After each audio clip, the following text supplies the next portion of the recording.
Hey, good evening, everyone. Good evening. Welcome. Glad to have you here today. My name is Doug Pagitt. I am part of Vote Common Good, and I'm always thrilled to be part of the Vote Common Good West Michigan expression. So thank you all for being part of that. You might know that what we do at Vote Common Good is we ask all people, but especially faith voters, to make the common good their voting criteria.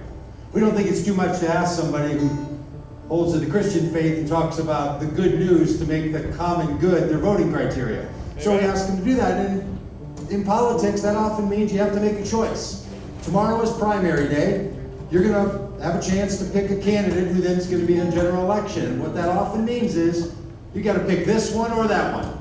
Most often in this country, you don't get to vote for two or three. Well, I come from a city of Minneapolis where we do a ranked choice voting. But after that, you're still having to only pick one versus the other. And sometimes that makes things difficult. One of the things we want to do is help people to always feel like the common good is what's driving them in that choice. Not their allegiance to a political party, not demands put on them by a political party, not pressure put on them by a faith leader or by a community organizer, but a choice that they make. And that often is a very difficult thing. So anybody that's willing to be part of that work with us, we're really glad to be here with all of you. Now we think there's some real things on the ballot beyond the candidates this year. That's true in every election, of course, but this year there's some things that really feel dangerous in this country. There's been narratives and there have been calls for people to attack our U.S. Capitol, to attack our state capitals, to attack the relationships that they're in with other people, even to attack members of their own parties. And we think that we need to have a different way of doing our politics as well as a different political outcome. So there's a lot of things going on. Two different times tonight, I'm going to turn your attention to something that you'll find on a card on the seats around you. And that's a curriculum that we've put together at Vote Common Good on confronting Christian nationalism.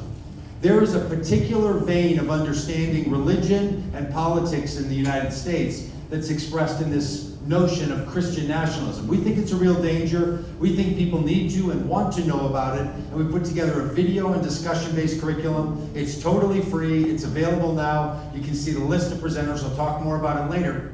But we hope that people will leave here and be able to share this curriculum with others. You can download all the PDFs. You can download or stream the videos on our website. There's presentations by a whole number of experts, including a number of people from right here in the West Michigan area, including Christy Berghoff and Kristen Dumais and others. So it's great curriculum. We hope you feel resourced by it. Now tonight you're going to hear from some people, not like me from Minneapolis, not just like Brandon from big city Chicago, but people from right here in West Michigan. You're going to hear from people running for county commissioner. You're going to hear from people running for school board. You're going to hear from people who are local faith organizers. We want you to hear from a whole variety of people. We're live streaming this, so you're not only going to be talking presenters to the people here in this room, as important as that is, but you're going to be talking to all the other people that are going to watch this today and tomorrow and for days coming forward on the live stream. So if you're already on the live stream, or you know and you're here and you think somebody would like what they hear and like to know what's happening here, be sure to share that with them. You can go to votecommongood.com to the website. They can do it there, or on the Facebook page for West Michigan, Vote Common Good West Michigan, or YouTube channels, all those kinds of places. You can do all those things. One of the things we do at Vote Common Good when we travel around is we not only want people to have their hearts moved and their heads moved, we want them to have their spirits moved a little bit. So we always have music. In fact, people often ask us, they'll say, hey, what do you do to get through to the right people? How do you stop preaching to the choir? And I like to say, I've been a pastor for a really long time. I know how important it is to preach to the choir. Sometimes the choir has lost its voice, right? Sometimes they've lost their tune. So we think metaphorically singing to the choir is really important, but we also think that singing is actually really important. So whenever we can, we travel with musicians and poets and people that make music. So this is Brandon. Brandon's a music maker, and you're going to have an experience with him a few different times over the course of our night. So the first bit here, Brandon, then I'll be back to introduce you to our first slate of presenters. So thanks again for being here and for being on the street.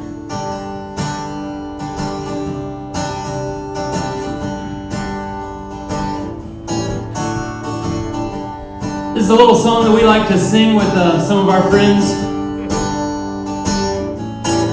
Some of our friends who care about this work, who care about this country and the people in it. The song goes like this. Everybody's got a sidewalk to walk on. Everybody's got a road to go down. Everybody everywhere, we're we're glory bound. And you're welcome to sing it along with me. You'll pick it up really easy. Everybody's got a sidewalk to walk on. Everybody's got a road to go down. Everybody's got somewhere to get to. Everybody everywhere with glory bound. Well, everybody's got a sidewalk to walk on. Everybody's got a road to go down. Everybody's got somewhere to get to. Everybody everywhere with glory bound. How'd you do? Yeah, okay. I heard a couple voices, so.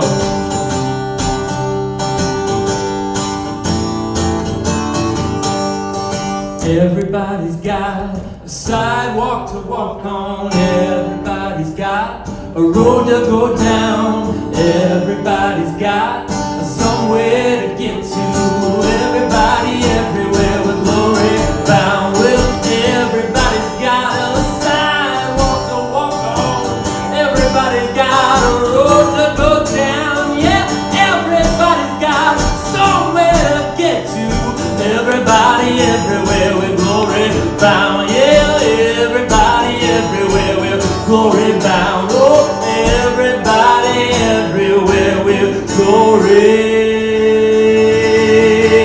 Usually I have Doug at this moment. He comes and he does a big glory bound.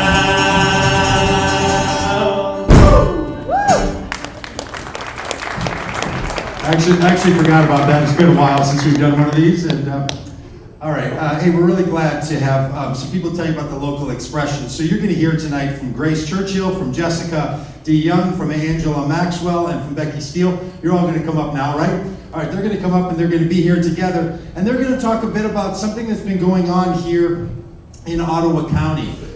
You might already be aware of it, that there has been pressure put on people running for office about who they can talk to and who they can share with and who they can ask for the vote from and who they can be supported by.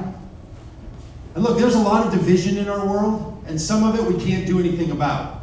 But when people divide us intentionally and put out pressure campaigns to tell people that they can't be a part of the civic conversation and cannot be civil in their civic conversation, we think it's time to raise a voice about that. Is that an amen from anybody on that? We think something has to be said about it. So I'm just learning about all of this stuff. You're the folks who know all about it, so thank you. Introduce yourselves again, and I went through the quick list, but we're really glad that you're willing to speak up and share the truth tonight. Thank you for being here. Hi, friends. Hello. My name is Becky Steele. I am an elected trustee in Georgetown Township, so we're in Ottawa County, but on the east side. It is such an honor to be sharing the stage tonight in this awesome venue with friends of A Vote Common Good. Before I jump into my remarks, I want to take a moment to be really frank with you. This whole idea of speaking at a rally is incredibly intimidating to me. I am not blessed with the same passionate eloquence and motivational charisma that the Lord gave Doug or our friend Nick Brock of Vote Common Good, West Michigan. That said, the public school teaching and bedtime story reading experience in my everyday life have helped me refine my gift for storytelling. So that is going to be my mission this evening, but it's a true story. I want to tell you the cautionary tale of Georgetown Township governance and its protagonist, local leaders who are committed to advancing the agenda of Ottawa Impact and the mission of Christian Nationalism. 6 years ago, in early 2016, I realized, while on maternity leave with my now middle child, my calling to get more politically active. You probably remember that presidential primary season. It was the first time, at least in my lifetime, that a reality television star suddenly had opinions on public policy and had emerged before the March primary even as the clear GOP frontrunner in my community. As a moderate Republican public school teacher, I was researching candidate stances on public education, since that is the topic that will most consistently sway my opinion of a candidate, and I was discouraged with what I heard, or more so, the silence indicating issues that they didn't want to discuss from the candidates of my political party. So, because Michigan is an open primary state, no matter what anybody else tries to tell you, you can vote in whichever party's primary that you want. So I went candidate shopping on the Democratic ticket. Bernie Sanders came to Grand Valley, which is my alma mater, for a rally. And so I left my newborn at home with his daddy, and some friends and I went to Grand Valley for the rally. I even snapped a selfie with him for social media, just for fun, because that's what people my age do. I researched Hillary Clinton's beliefs, especially on public education, and ultimately I voted in that presidential primary for the candidate that I thought would best help to move our country forward. Over the next few weeks, with plenty of infant nap times to scroll social media and overwatch daytime news, I decided I needed to do more. As an upper elementary teacher, I had taught my social studies students about the importance of civic engagement and felt like I was constantly talking with them about using your voice for good. So it was time that I practiced what I preached. I started attending meetings of my own township board and decided to run for office. With a tiny baby in my arms, I stopped into Justin Roebuck's office for candidate filing and campaign finance information. Shout out to Justin for running such an awesome office in Ottawa County elections, transparent, trustworthy, and he's just the kindest human on the planet. The startling thing, yes, he's so good. The startling thing that I learned in his office that day, though, was that representing my local community on issues like park and library improvements, water and sewer connectivity, roads and cemeteries and sidewalks, police and fire crossing guards and gateway beautification, all of this was partisan politics. Republican, Democrat, or independent, you had to state your allegiance before you could do anything else. Deep breath, I'm a Republican, check the box, done. Or so I thought. You guys, within just a few days of filing that paperwork, I began to feel the full wrath of the far-right political force in Ottawa County. And this was 2016. Ottawa Impact wasn't even a thing yet. Was I cornered in parking lots for more than an hour on more than one occasion to be schooled by other candidates about the corrupt public school system, indoctrinating our kids and lying about our needs? I was. Were articles and letters to the editor published in the Advance and the Grand Rapids Press newspapers about how I wasn't Republican enough to run in the Republican Party? They were. Did sitting candidates use board discussion time at the end of public meetings to speculate about my beliefs and criticize my character without meeting me or giving me the chance to respond? They absolutely did. Did a now colleague even go so far as to call my employer, the superintendent of the school system where I teach, and suggest that my contract be terminated because I was engaging in political debate on social media? Oh yes. Welcome to conservative politics in West Michigan, ladies and gentlemen. As a fairly anxious and hard-on-my-sleeve 30-something who was piling political ambition on top of all the postpartum feels, this was a lot. Every time I speak to people who want to get into local politics but are nervous to put themselves out there, I wholeheartedly understand and am emotionally transported right back to that spring and summer with so much empathy. But I placed second, and there were 4 trustee seats in that primary, and then in the general election, I placed first, thanks in large part to my moderate to liberal friends and neighbors and colleagues who shared my hope to add a younger and more moderate voice to the leadership of Georgetown Township. That first term was not all sunshine and roses. There were issues that I wrestled with and bridges that I built and others that I inadvertently burned.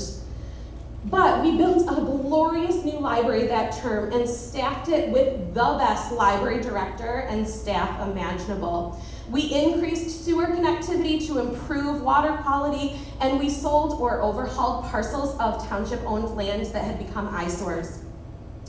I don't think that there was an issue or a meeting that term where local governance felt like partisan politics. I was just doing my best every day to represent the subgroups of our community that I knew well, and I was listening to my colleagues who were more in touch with other demographics that I didn't know. I felt helpful and thankful for the opportunity to lead. And then as my first term neared completion, we were plunged into the unknowns of COVID-19. We all know that story. Everything closed, everything felt scary, and with too much time on our hands to find others on social media who were struggling with the same big feelings, everything became more divisive. In that climate, I ran again to keep my seat. I was successful, but a slate, their word, of candidates who campaigned to flip the board was successful too. This group knocked on thousands of doors while most of our community was still shut down with concerns over COVID, and they invested thousands of dollars in yard signs. They used facts taken out of context to spin narratives about incumbent board members, which sought to further politically divide our community. These are now my colleagues, and out of the gates, it was obvious that term number 2 was going to be nothing like my relatively calm and productive first term.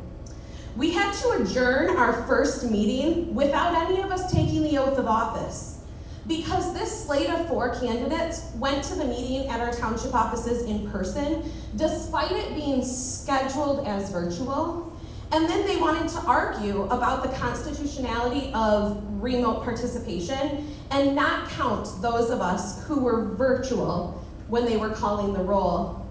A few months later, a board member from this slate was serving FOIA requests on other board members' private email correspondences with community members, all because that community member had questioned if a recent board action was in line with our code of conduct and ethics policy.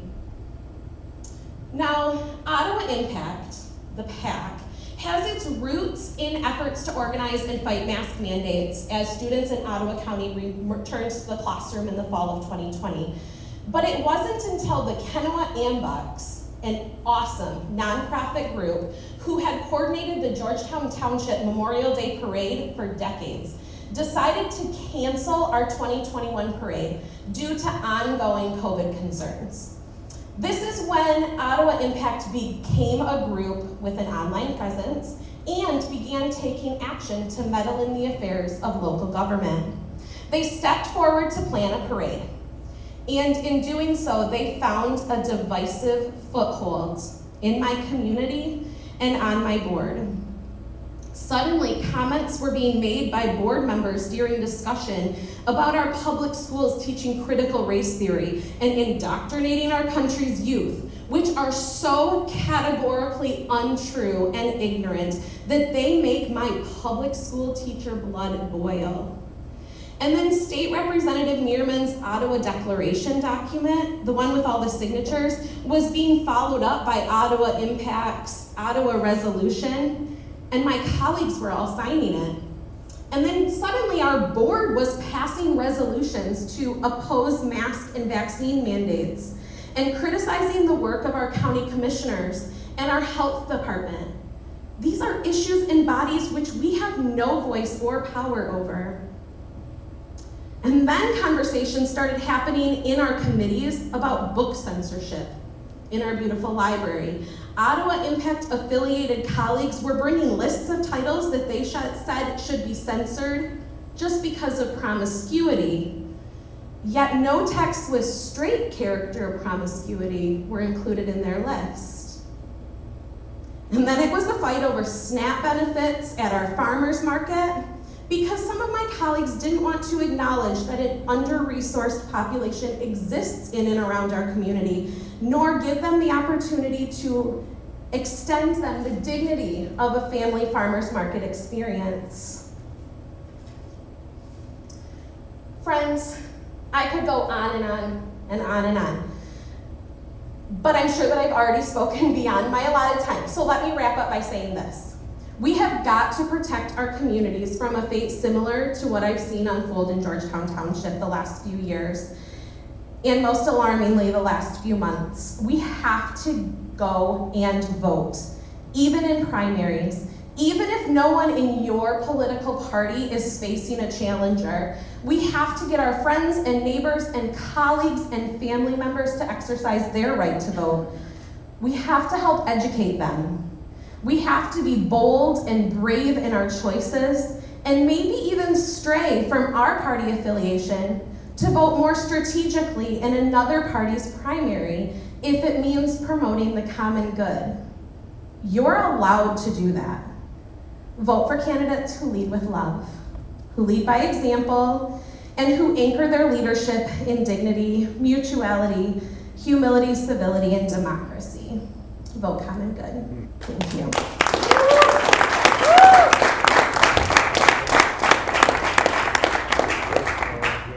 Thank you, Becky. I am Jessica DeYoung, and I am a candidate for the Hudsonville Board of Education.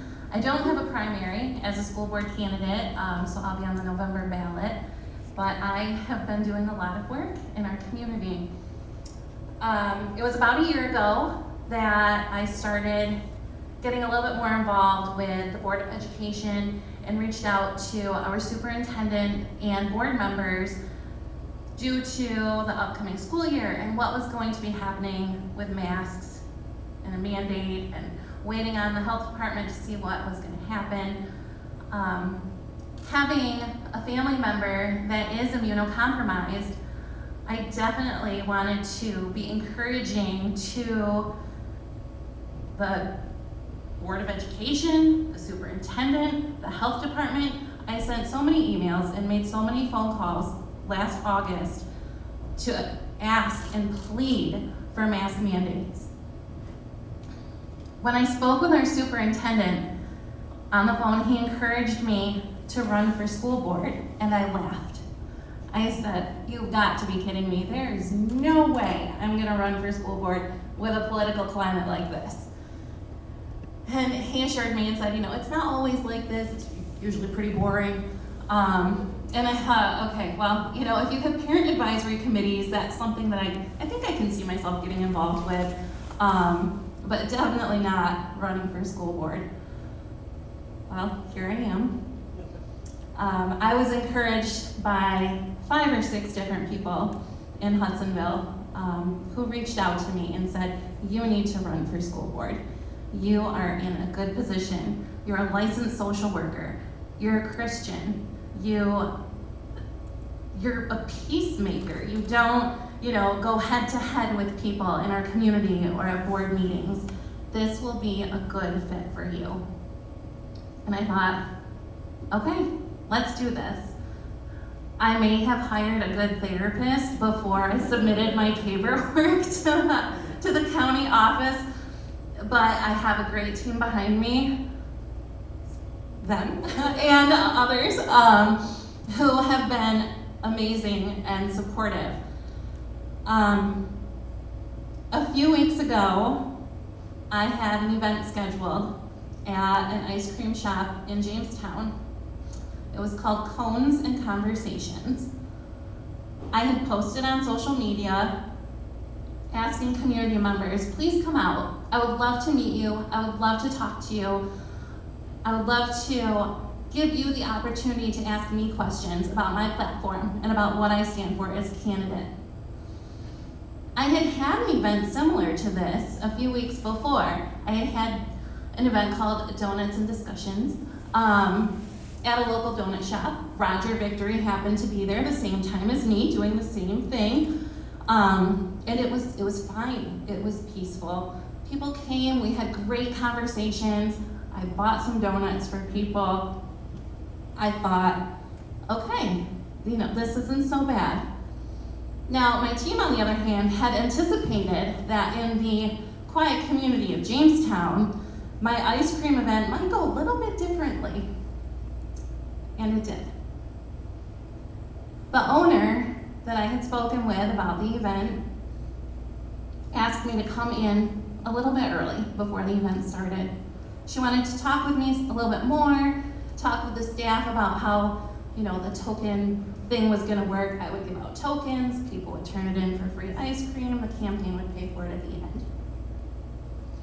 When I walked in, I found her sitting like this at one of her tables. She was staring at her phone and shaking her head and saying, "I don't know what to do. What is happening?" I didn't know what she was talking about. She shared with me that she was getting inundated with messages on Facebook and text messages of people who had seen that I was having my event at her business. People who were threatening to boycott her business. People who were saying that they were going to take their business down the road somewhere else because she supported me as a candidate. My gut feelings, I was just shocked. I had anticipated pushback. I had anticipated people coming and talking to me and asking me the hard questions at this event. I did not anticipate bullies in our community attacking this new small business owner. When I had called her to schedule the event, I had explained to her who I was, that I was running for a seat on our school board, which is a nonpartisan position. I'm a mom of 2 elementary age kids in Hudsonville schools.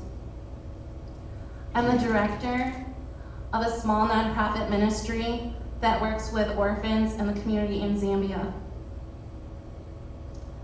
I'm a Christian and I'm a social worker. I explained to her my platform. I explained that I wanted to be a voice for all students in our district, the ones who don't feel heard, the ones who don't feel seen. I had explained to her my previous event and that it went very well. She agreed to have the event. She asked me for a graphic that she could post on social media to try and encourage more community members to come out. I thought that was great. I sent her the graphic. She posted it on her Facebook and Instagram. I have some of the Facebook responses that she received, or not, that she received and that were posted regarding my event. And I quote, "I messaged the owner my thoughts on this event as I spend a large amount of time and money in her shop. We might be frequenting the competitor down the road more often. I just sent her a message and challenged her to cancel. I can't support your small business anymore."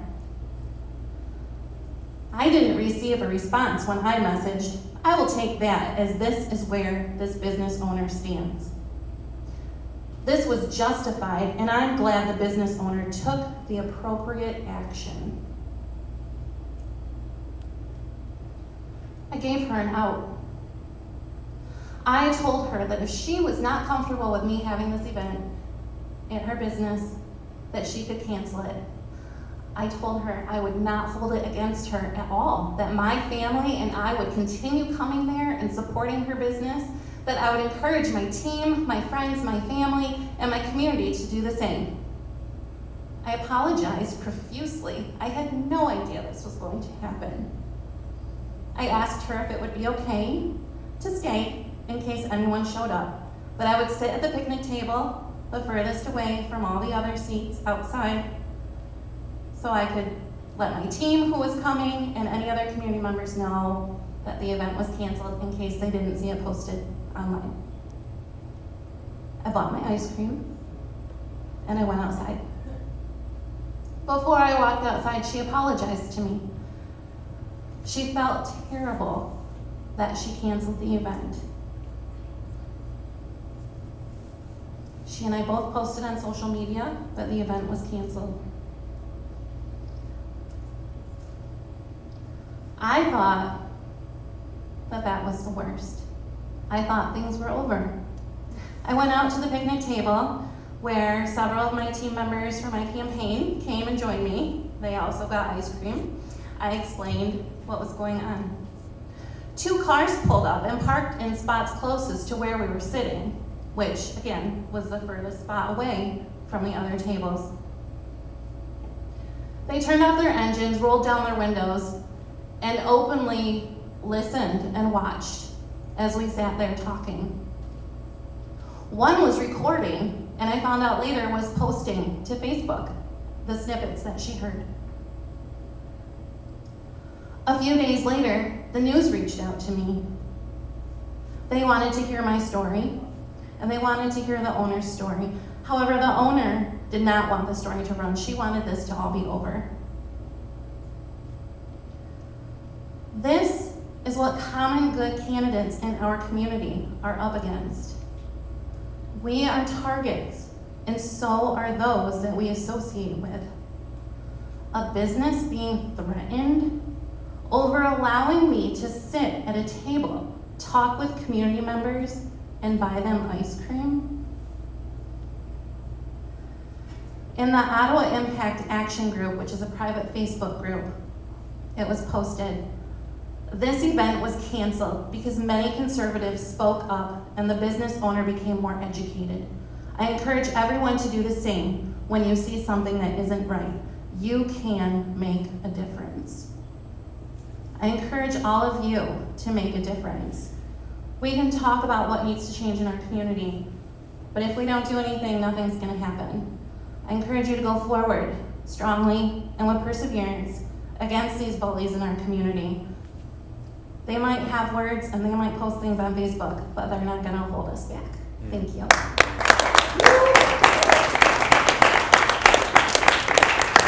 Okay, I was really hoping she'd go long and I would just get out of public speaking. So hi, I'm Grace. I run Inclusive Ottawa County. We started as a Facebook group, a non-political Facebook group. We formed in 2020 when everything hit the fan. And it just, we needed a community that wasn't so hateful. So 1,400 members later, and now we're starting a nonprofit. So it's fun. I just want to start, thank you. I just first have to say that these 2 ladies are being dragged through the mud, and they're two of the most incredible humans, and it just makes me so mad. So thank you, ladies. You're incredible. Family and freedom. If you drive through Ottawa County right now, you'll see family and freedom. Family, not yours though. Not yours, just mine. You gotta fit in this little box, nobody else, just my family. Freedom, as long as you live by these standards, that's it. That's not freedom, that's not family. I keep waiting for the punchline, like, this can't be real. But it is, and when I look in the mirror, and I remember that I look the way I do, and all of us, most of us here, have had the privilege of not really having to think about a lot of the issues right now. It's new to some of us. So fighting for quality books, like that's not a thing. Like this war on books right now, we have never had to do that. We've always, we moved to the schools that have, moved to the areas with the best schools. We get superior education, it's never really been a thought. Access to books has just existed, but now there's a war on books. Access to quality medical care and the rights to our own bodies has never been an issue. Unlike our neighbors of color, we're believed when we describe our symptoms at the doctor's office. So if we're just waking up, welcome. We're glad to have you. We need progress. Systemic problems require systemic solution. There's a war on fair housing, public education, voting rights, quality medical care, body autonomy. This is what we're up against. It's hatred. So legislation is the solution, and voting is the solution. So that's it. Thank you. And George Soros's personal treasurer here. Thanks, Grace. I didn't know you were going to do stand-up. And I want to give another shout out to Jessica because she talked about that experience with her having to cancel her event, but she also was the brunt of some challenging experiences at a picnic that Vote Common Good and Ottawa Integrity held, where we had someone claiming to come armed to an event, and they did come armed, but they came armed with a sheep puppet and bod at many of our participants, and Jessica happened to be the biggest brunt of that. So she's really handled a lot of mud. So my name is Angela Maxwell. I'm the Executive Director of Ottawa Integrity, and I'd like to take this opportunity to talk a little bit more about Ottawa Integrity. So what are we? Ottawa Integrity is a political action committee working toward a vision of dignified political participation in our community.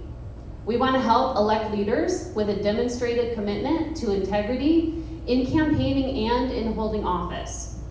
We're focused on local seats, so we're not getting involved in state senate or congressional races. We're really talking about school board, city council, county commission, races like that. So how do we achieve that? What is it that we do? One, we try to help recruit and train candidates, volunteers, and campaign staff. We provide relational support to campaigns, someone that you can call when you have a question or when you're met with a challenge. We try to provide organizational support to candidates, so helping make sure they get the filing correct, creating a campaign plan, building your campaign team, strategy, communications, things like that. Providing financial support to candidates, and being an informational resource to the community. So for example, on our website, we have a list of all the candidates running in the county, not just candidates we've endorsed, all the candidates. And whenever possible, if there's information about that candidate, it's directly linked to their name. So you can click on their name and do all the research yourself so that you can really go to the polls with the most informed choice possible. So what are we not? We're not issue-based, so the candidates that we endorse are likely to vary widely on issues. If you want to vote based on a particular issue, there's lots of organizations that focus on that.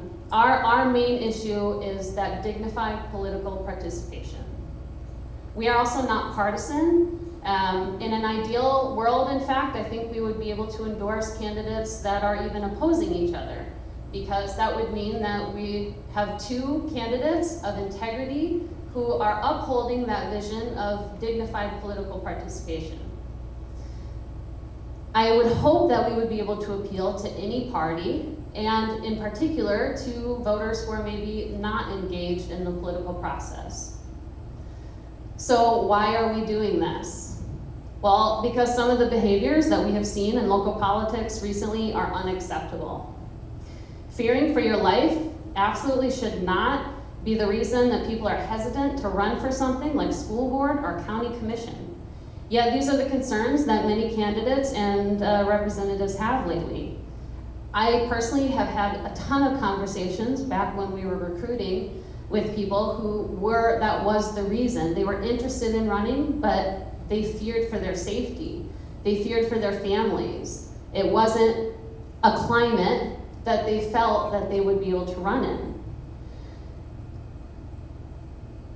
The intimidation, bullying, and threats have to stop. If we want good choices on the ballot, we need good candidates running good campaigns. If we want that to happen, we need good people who are comfortable to run. And we as a community need to be prepared to support those candidates. There is a lot of work that goes into a successful campaign, and supports need to exist to ensure our local candidates can have those supports available to them. Because ultimately, we have much more political power than just in our vote. We have power in our time, in our talents, and in our dollars. So put your power to good use and support candidates that you believe in whatever ways that work for you. And if you're not sure where to start or you need some support to get going, we are here to help. Oftentimes, politician is seen as this dirty word. No one wants to admit they're a politician. Oftentimes you see on the politician's website, I'm not a politician, I'm a teacher. I'm not a politician, I'm this, I'm that, right? That has always bothered me. To me, I feel like politicians should be a badge of honor. It means that you're willing to serve your community in an incredibly meaningful way. Many times too, I hear people talking about voting through the lens of choosing the lesser of two evils.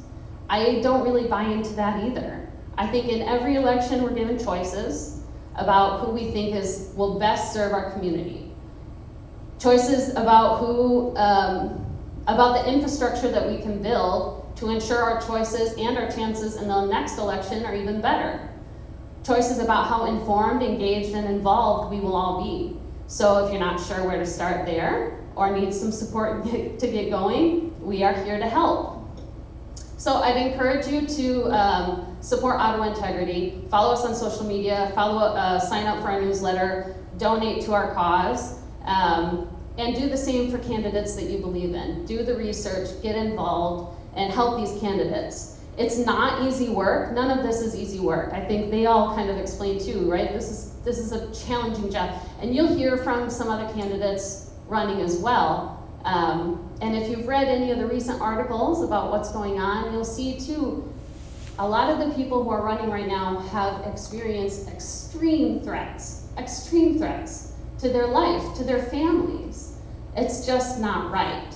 This is not easy work, but with many hands, we can accomplish much, and hopefully we can work together toward the common good. Thank you.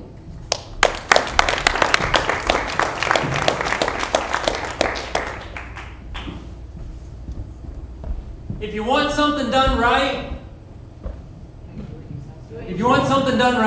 do it yourself.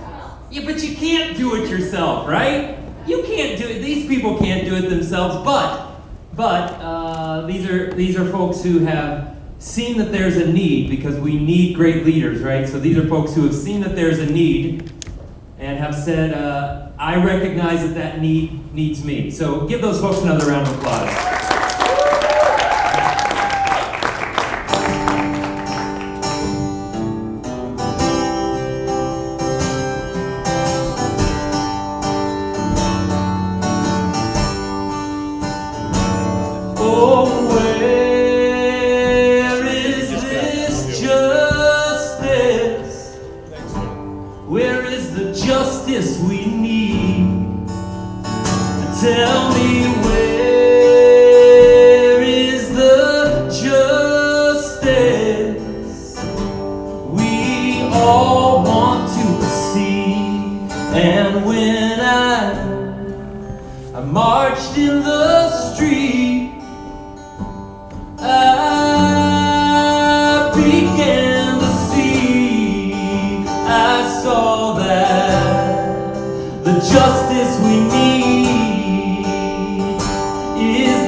Please, where is the peace?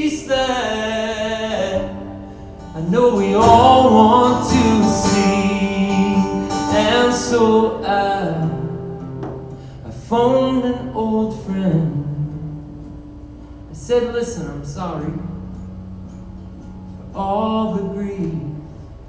I see that the peace that we need, I see that the healing we need, and I see that the justice we need is the justice that needs me and you and me and you and me and you and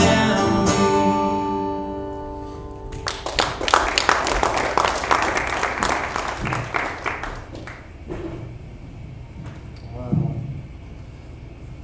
Well, my name is Keith Mannis, and I am soon to be formally an ordained pastor in a faith tradition that is really dominant in this corridor of West Michigan, a small subset of that religion which has really taken over the white evangelical church. And I hear these things, and we're trying to figure out where does this come from? It has a religious base to it. How did this happen? This Pastor Vern Swierenga, he's going to come up in a moment, and we're trying to figure that out together. It's such a mystery to me because I was born and raised in Zeeland, Michigan, which is just 5 miles that way. We used to call Holland a suburb of Zeeland.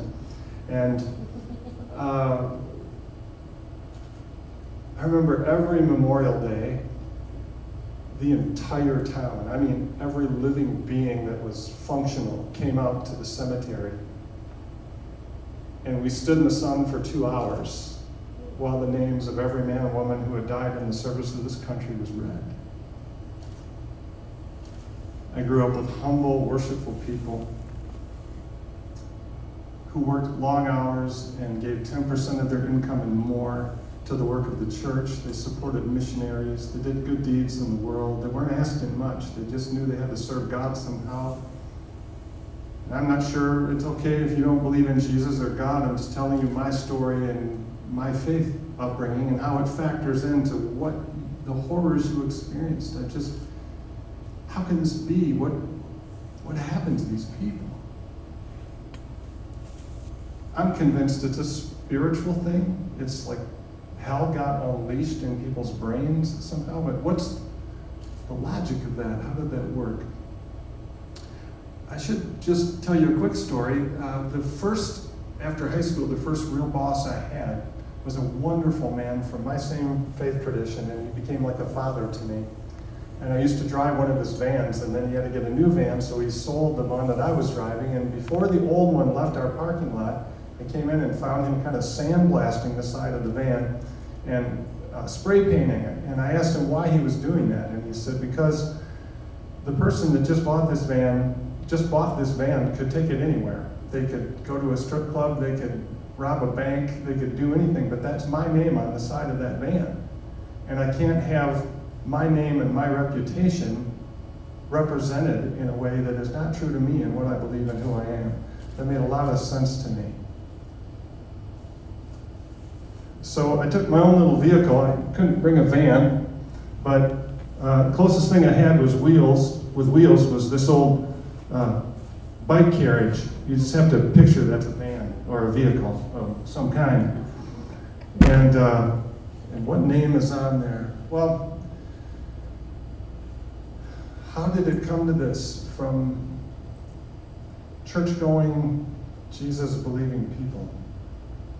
I think it has a lot to do, my personal theory is that it has a lot to do with the fact that we all talked, our preachers preached about Jesus. It was Jesus and his love and his kindness and the cross of Jesus and mercy and love. We also heard a lot of sermons about hell and fear and guilt and obedience, and then obedience and guilt and fear, and then hell, and then Jesus. But it was Jesus all the time. So we heard about Jesus all the time and his grace and his love, but we thought of ourselves, if this makes sense to you, we identified ourselves with Old Testament Israelites. I don't know if you know your Bible real well, but the Israelites who were lifted out of slavery in Egypt and defeated the Egyptians, and then as the Old Testament tells the story, God was with Moses and with Joshua, and they were called to take the promised land. And you remember those stories? They're supposed to take the promised land in any way they need to with their armies. And so it was the Canaanites, and it was the Philistines, and it was the Hittites, and the Perizzites, and the Amorites, and my dad used to say all those ites. Long list of ites in the Bible, and the people of Israel with their army, with God's help, were going to smite those people of the promised land and take that land. And so you got a lot of stories in there about bloodshed, and about there's a place in the Bible where the Old Testament people are supposed to take little babies of all of those people in the promised land that they're trying to get rid of, and you're supposed to take that little baby by the ankles and sling it around and smash his head into the rocks to get rid of it. Stories of tent pigs being hammered through the skulls of their enemies, and all sorts of incredible war and violence and bloodshed. And then stories in the Old Testament are just going to be, it looks like we're a pretty adult crowd here. So I'll just be stories about King David when he was younger, killed 200 guys and cut off their foreskins and saved them up in a bag, and that's how he bought one of his wives. And stories about Samson, who was this big, hugely, monstrously, muscly, and oversexed Jewish warrior who defeated and killed so many Philistines. We heard that all, the promised land and God's will of righteousness and punishment of sin and taking the land back for God. I think we really let that soak into our bones, into our being, and into our identity. So we talked all the time about Jesus, but we had all that identity. So it's my theory, galloping through a ton of history, that when white Europeans landed on the shores of this continent, they had all of that in their DNA. And it made sense to them that when they landed here, this was the promised land, which made it somehow biblically logical to torture and enslave people from Africa. And it made it manifest destiny from God to head west and to chase down and torture and wreak Holocaust upon Native American people. And we have people now who, I don't want any books to tell me about those bad things. I don't want to hear those things. I don't want my children to feel, my privileged, wealthy children to feel guilty about anything, about the stuff that our faith was a part of, because now in this era, they think that this is the promised land and we are the chosen ones, and it is for us to enforce the will of God as we see it upon the rest of the world. So, when you see signs around here, such as you've described, or other ones, have you seen the blue ones that say Jesus is Lord over Ottawa County? That is code language for, and we are his people, we are the chosen ones, and we are the ones who will tell other people around here what to do, because we are the people, and we have God's will, and we will enforce that. And then comes along Donald Trump, who stood in front of the colleges, one of the Christian colleges associated with the faith of my tradition, former tradition, and said Christianity will have power again. And it was, the book of James, it says the tongue is like a fire. And it's just my faith, I guess, but I think that man is on fire with hell. And he loves to create division, and he loves to be the center of that division.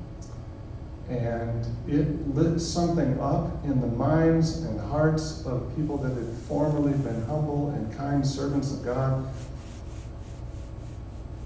And it's holy war.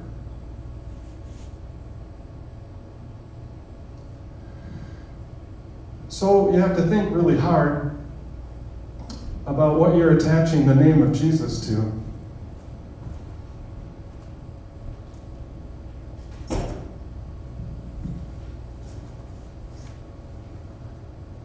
Guns? I don't know where that comes from, because Jesus would have none of that. He said, love your enemies. Suffer before you, never inflict suffering, but instead be one who suffers on behalf of what is good and right. Jesus would never endorse anything violent, so you can't have that in the vehicle. Would he enforce hammering your will on other people? He never handled himself in that way. Would he be concerned about money and wealth and the stock market and your power and ability to control other people with your wealth and to diminish those who don't have wealth? Jesus was so clear in his great concern for under-resourced people. Jesus was so concerned for everyone of every race. By the way, Jesus wasn't white. He wasn't a white little baby in the manger. His parents weren't white. I don't know how that all got translated as it did, but Jesus wasn't about those things either. But then you come to this really important question. What about America?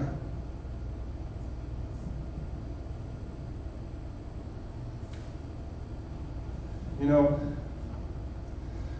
a couple of years ago, I went back to my hometown on Memorial Day. And I went to the cemetery with the whole town. And I stood and listened to the names being read and what was suffered for us to enjoy the freedoms that we have and to protect the Constitution we've been given. Good people who gave their lives, and every time. I tell you that because it's almost upsetting. I almost can't believe I would say this to you, but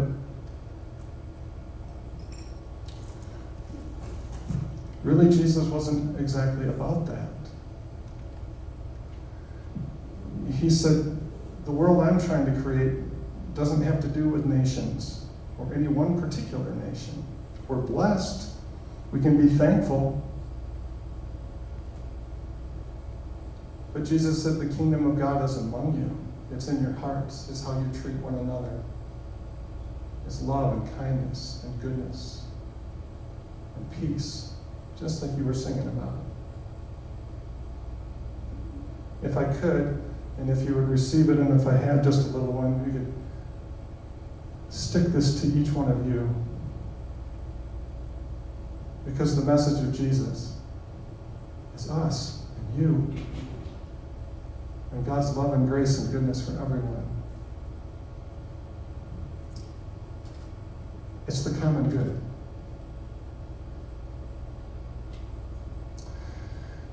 So religious nationalism, religious Trumpism, Christian nationalism as it's called, it has its roots somewhere in some sort of a really harsh reading and interpretation of the Bible. The influence of that is what you have felt.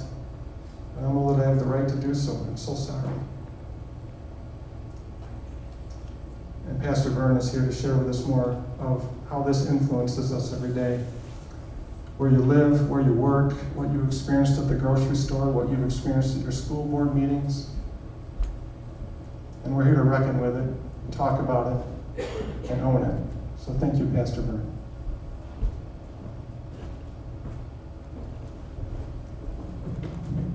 Thanks, Keith.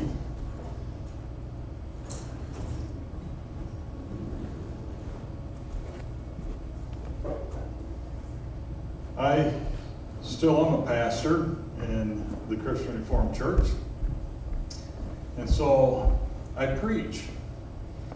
And when I preach, I preach on the Word of God, and the passage that I want to reflect upon with all of us today is found in Matthew 28. It's where Jesus gives what has been known as the Great Commission.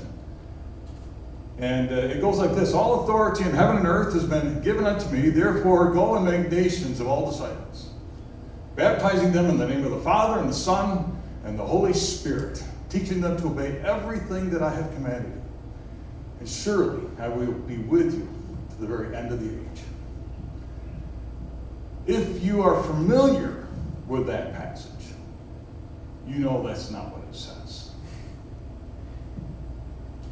But that is how Christian nationalism lives out its faith. To make nations, or a nation, a Christian nation, out of Jesus' disciples. What Jesus really said, all authority in heaven and earth has been given unto me, therefore go and make disciples of all nations. That means that disciples of Jesus are all over the world. They're in all nations. The Christians are not confined to one nation. Jesus is not a respecter of political boundaries. He's not a respecter of political parties. And you know, I think those who drafted the Constitution understood that.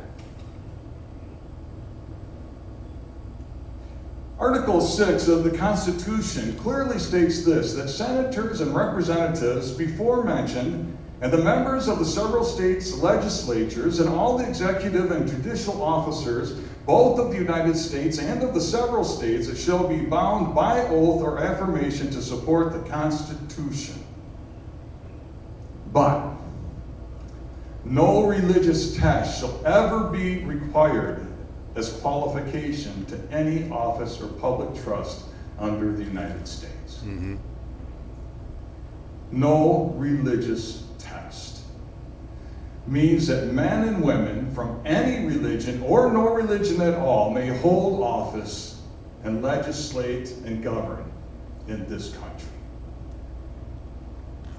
And so those who believe that America was a Christian nation, I wonder why the founders put that in the Constitution.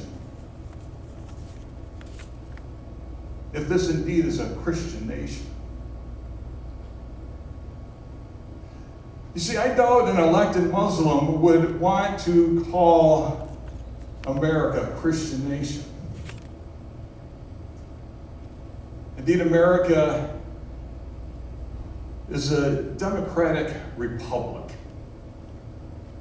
meaning that it's not ruled by any religious majority, but it is ruled by a law, the Constitution, which recognizes the separation of church and state.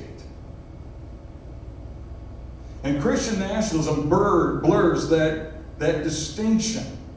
And it claims that America is a Christian nation governed by a Christian law. And somehow that American, by God's design and purpose, is an exceptional country that's supposed to be a light to all of the other countries in this world.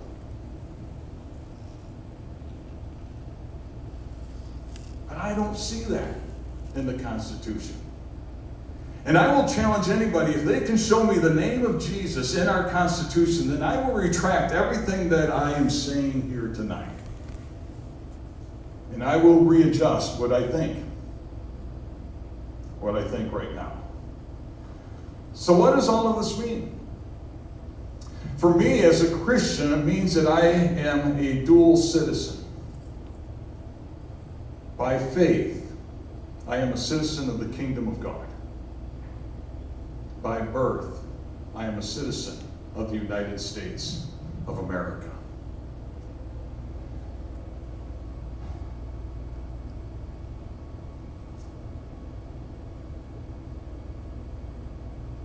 As a citizen of the kingdom of God, or as a citizen of the kingdom of the United States, I support equal rights for all people. Regardless of their religion, regardless of their socioeconomic status, regardless of their race, regardless of all of those things that divide us, all people under the Constitution ought to be treated equally. As a citizen of the kingdom of God, though, I surrender my rights. And speaking of rights, I think of what our Declaration of the Independence says. It says, we hold these truths to be self-evident, that all men are created equal, that they are endowed by their Creator with certain unalienable rights, and that among them are life, liberty, and the pursuit of happiness. And what Christian nationalists do is they look at these things and believing that the American Constitution is a Christian document, that then they have to fight for these rights.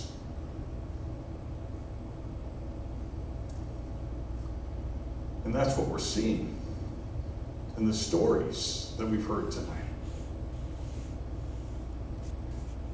But then I implore Christians, especially Christians who maybe belong to Ottawa Impact, to consider this. Jesus Christ. How did Jesus fight for his right to life? He didn't. And if you think about it for just a little while, you realize that the Bible teaches that the wages of sin is death. That's bad. And then what's worse yet, it says all have sinned and fall short of the glory of God. And so that means that we all deserve to die. Except one, the righteous one, Jesus Christ.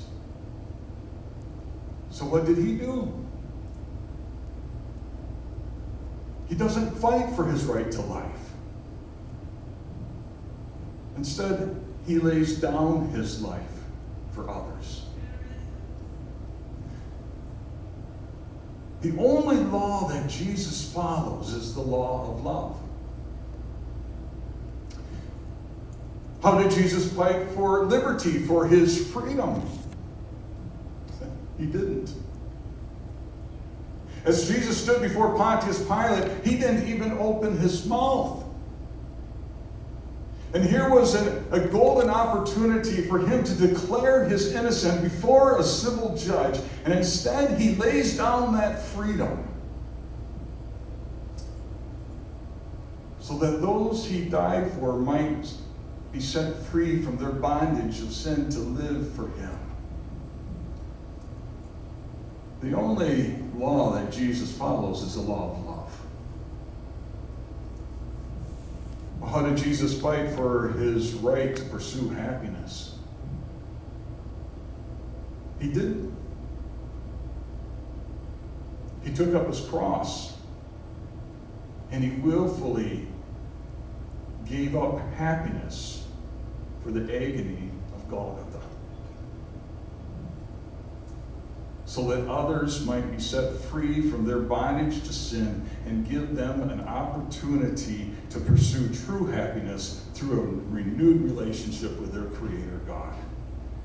The only law that Jesus follows is the law of love. So how does all of this work out in my life? Well, before Jesus dies, he says to his disciples, whoever wants to be my disciple must deny themselves, take up their cross, and follow me. Whoever wants to save their life will lose it. But whoever loses their life for me will find it. So just as Jesus did not fight for his unalienable rights of life, liberty, and the pursuit of happiness, I believe that Jesus calls Christians to take up their crosses, to deny themselves, to lay down their rights, and live a life of love for others. So what does that look like? Well, you put the needs of others before your own. You love your neighbor as yourself. And maybe the hardest thing is to turn the other cheek to your enemy. We don't see a lot of that today.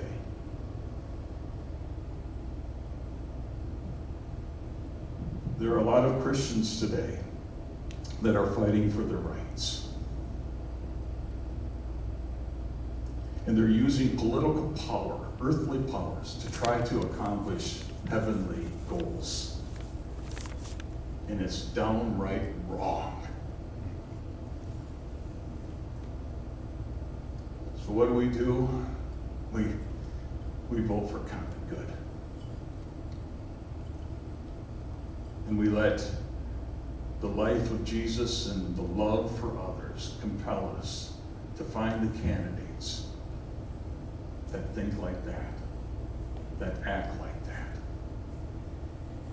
that look for the common good. Paul DeYoung, I think, is going to come up, or we're going to have another song. So, no, it's just done.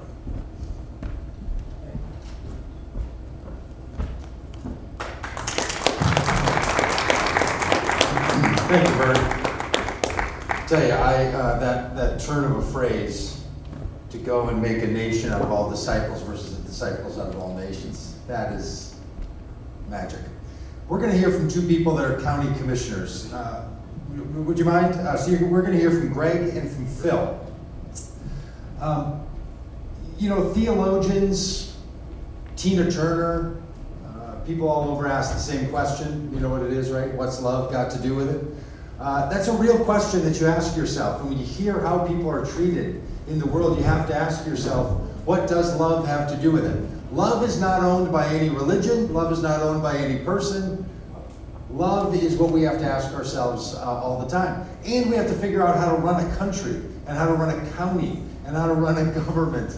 And it's hard. And Phil and Greg, both of you, by the way, they're not only people that came with a brand of their work on one side, but with their names on their shirt, which is just so helpful. Like a permanent name tag on your shirt.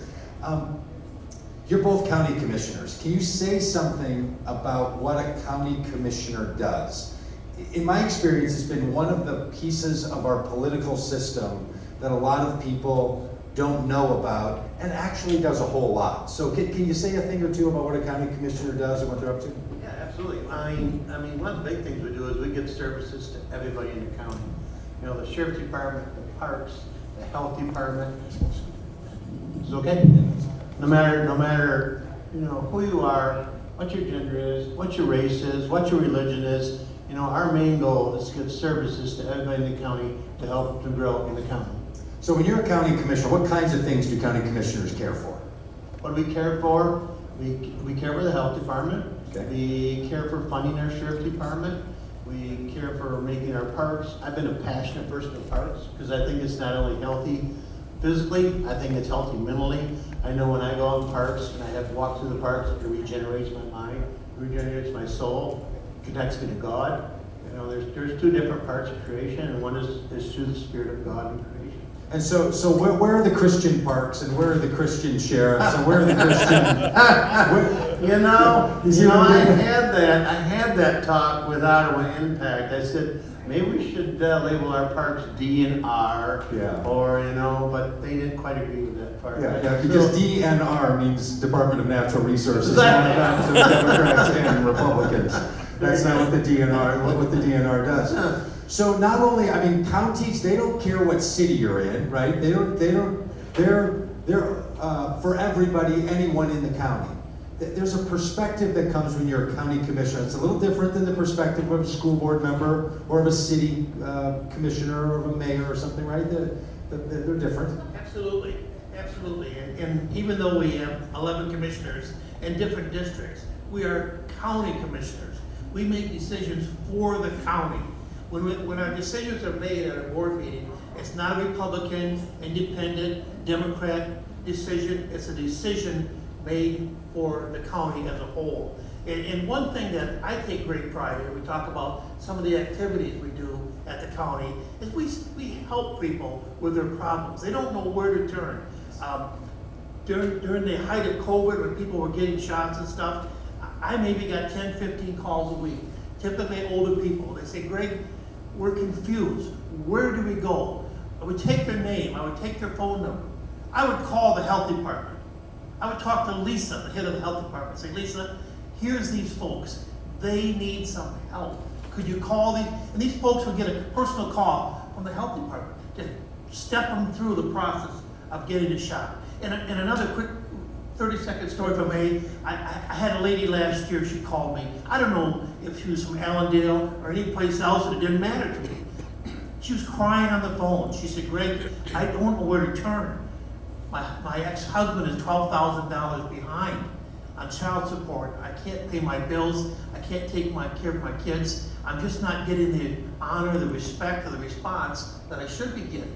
And I took her name and number down. And I said, we'll get back to you. I immediately called the county administrator. The county administrator immediately called friend of the court. Friend of the court called this young lady. She called me back about an hour and a half, 2 hours later, with tears of joy in her voice. And she said, Greg, thank you. Thank you. I could not make that connection. That just warmed my heart. As a county commissioner, when we can help and serve people, that's what I'm serving for, to help people. Yeah, that's so good to hear. For a lot of people, they don't know how much the government is a first name basis action, right? It's Greg calling Julie or calling Patty or talking to Phil, and there's people involved in this. One of the things we talked about just briefly before we started today was what's going on with Ottawa Impact and how they're pressuring personally people like both of you. That personal touch of government, even at a county level, is now being used in really negative ways. Can you talk a little bit about what we are experiencing? If I go first, Phil, if I can. First of all, I want to thank the young ladies that spoke before us.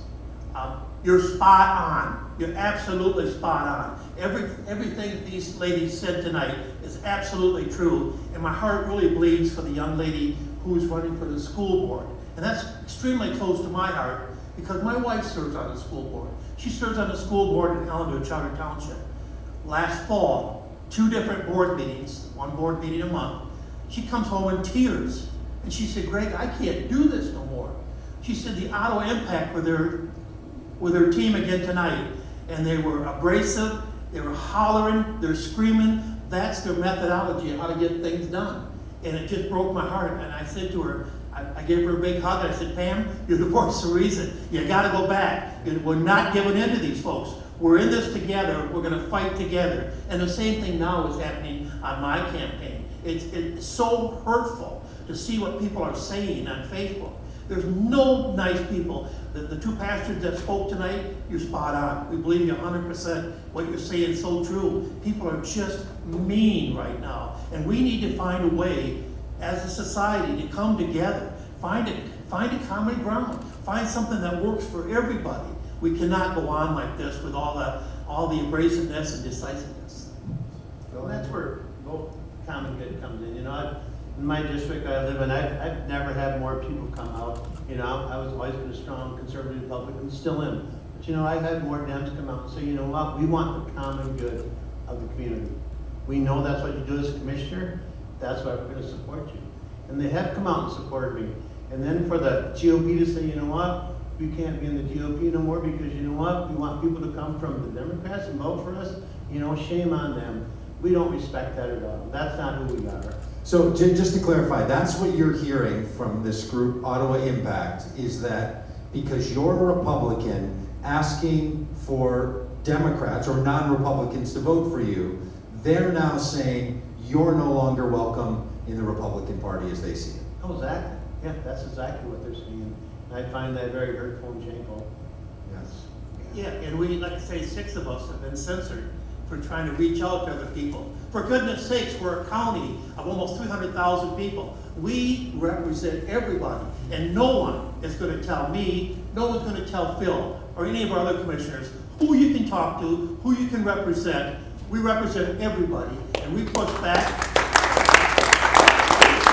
And we got censored because of that. And okay, and we checked with the attorney for the GOP. We checked with the chairperson of the GOP. What does this mean? How long does this last? What can we do and not do?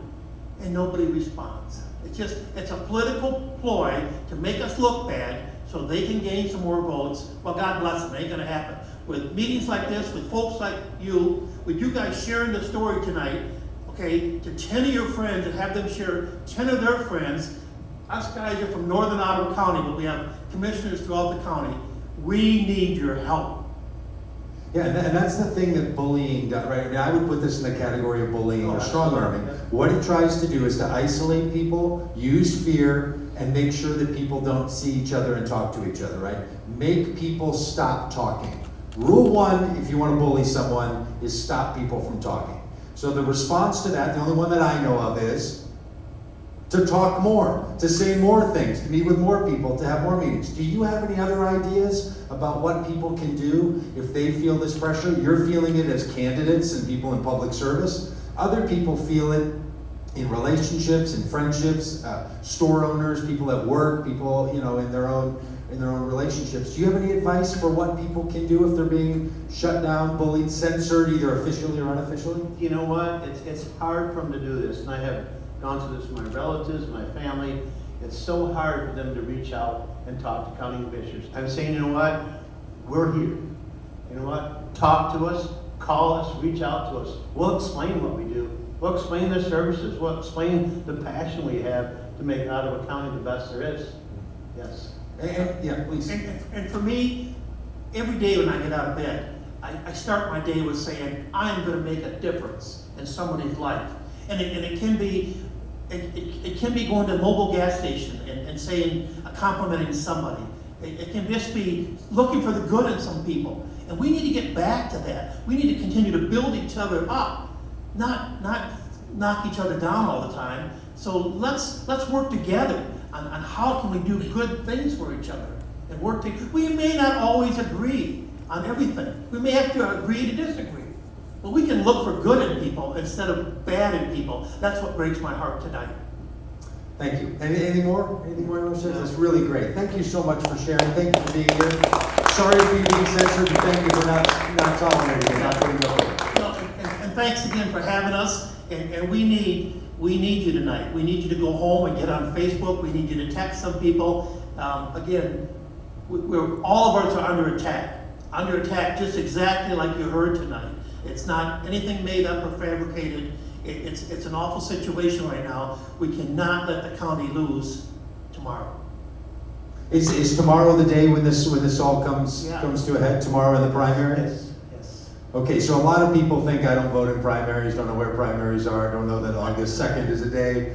It's an important day tomorrow, so people can say to anyone, get out and vote. Yes. They need to vote for the two of you and others like you. I want to say it, something for Justin Roebuck. He is the most fabulous clerk we have, and yes, let's respect him. Yeah. As we go through this. Yes.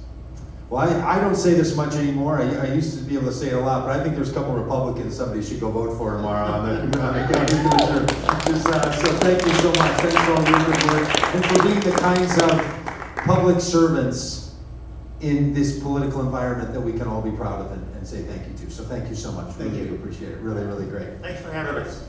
Look, there's nothing wrong with somebody having a political opinion. Well, I think we should all have them. If you don't have a public opinion, I've got a bunch of them. Be glad to share some with you. So some of us are really highly, engaged in this. Some not so much. But the way people are being treated and shut down and harmed and bullied,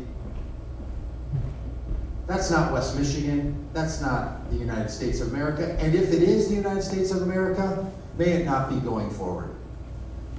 Nick Brock, who you know is the organizer here in West Michigan, has to stay home tonight because he's tested positive for COVID. So that's why he's not here.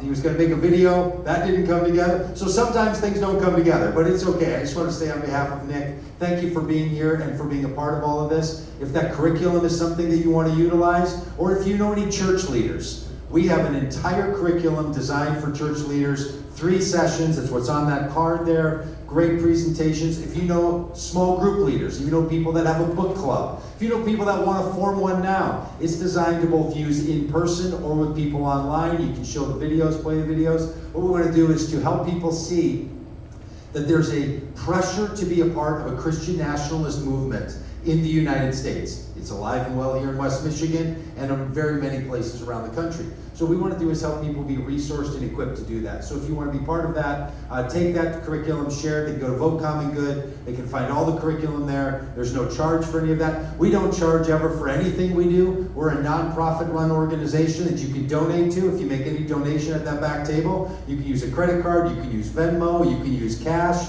You can talk to Brandon if you want to use cryptocurrency. You can make any of that stuff happen any way that you want to make a donation. We'd love to send you home with a hat or a bumper sticker or a button or anything so that you feel like you're part of some other kind of a movement in addition to whatever else you're part of. Or if you just want to make a donation and go on your merry way without taking any of our swag with you, you're welcome to do that. And please stop at the bar. I think there's still drinks. There's pizza still available. There's other things. We'd love for you to stay around for that for a bit and to be with each other and to take some pictures and send them, because there's so much negativity in this world. There also needs to be an effort to make the good something that's far more common. So we're really glad you're here. Brandon's got one more little song for us. Is that right? Yeah. Well, this might not be a little song. This might be a big one. This might be this is our last one. This is Brandon. I'm Doug Pagitt. Really glad to have been with you tonight. This is our last song, and then we'll see you over at the bar and grab you some pizza and see you back at that back table.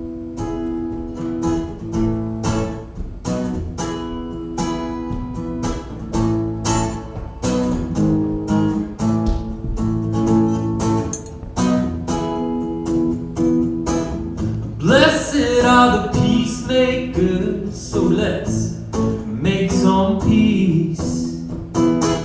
We put these weapons down forever, love our enemies. Don't have to be some big global thing, you can start right where you are. The little acts of kindness, they can go so very far. So listen, ba-da-da-da-da-da-da, the more we give to someone else. Ba-da-da-da-da-da-da, the more we become ourselves. Because the road is narrow, it will surely ask your life. But the yoke is easy, yeah, the burden is very light. And once you find that place in your heart that's just aching for everybody to be free, well, you find the well that you're dipping from is connected to the sea.